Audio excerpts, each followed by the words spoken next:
Euro Football Weekly is sponsored by bwin. Welcome to SBRForum's Euro Football Weekly show. I'm Natalie Rydström. I'm joined today by Barrie from premiershiptips.com, and we're going to be previewing some of the biggest matches in European club football. Barrie, thanks for being back on the show. Thanks for having me again, Natalie.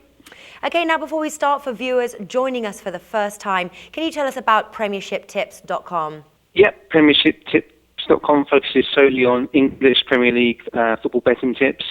We tend to tip 2, 3, 4 games a week, and we watch every single live match over here and all the highlight shows, so we like to think we know what we're talking about. All right, well, the results speak for themselves, so let's see what you can do. First match we're going to preview is Arsenal versus Manchester United, playing Sunday 28th at Emirates Stadium. Now, as everyone knows, Manchester United have just been crowned champions on Monday after beating Aston Villa 3-0, putting themselves at an unreachable 16 points above Man City. Arsenal, on the other hand, are climbing the league table. They currently are sitting in third place and will be fighting to maintain their position in the top 4. Now, the odds for this match are somewhat close, with Arsenal being the bookies' favourites to win here, priced at 2.25 with Will Hill. Arsenal striker Olivier Giroud will be missing this match following a red card against Fulham, and it'll be interesting to see how this will affect the Gunners' play. Barrie, are you siding with the bookies in this match?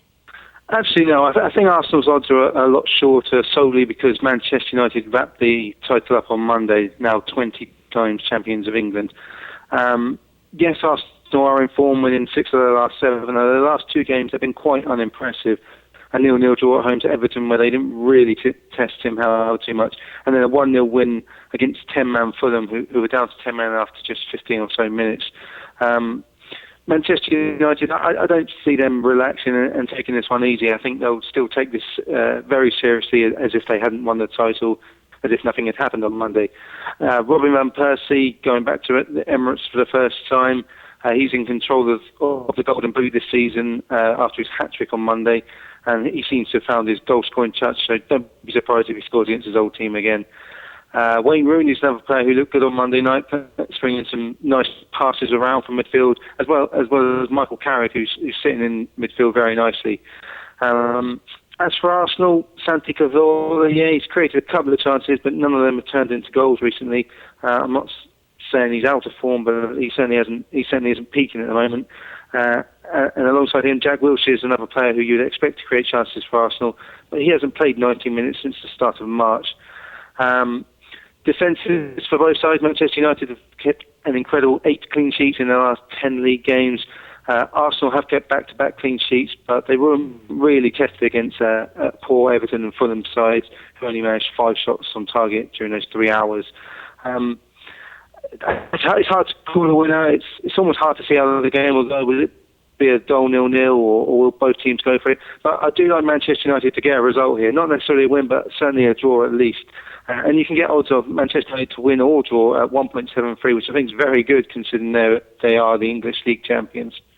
Right, that's right. And we talked about Giroud being out for this match. How important is he for Gunners' play? He's got, I think it's 11 goals this season in the Premier League. He doesn't tend to do very well against the big teams, so it's not a bad thing for Arsenal. It certainly means Lucas Podolski could potentially play up front for him, and he's a very good player. So I wouldn't say it's a bad thing at all that Giroud's suspended, to be honest. Right, okay. And I also mentioned as well, obviously, that Manchester United have won 5 out of their last 10 matches. Do you seem to think that they're relaxing slightly, kind of knowing that they've got this sort of champion, that they've got this title in the bag?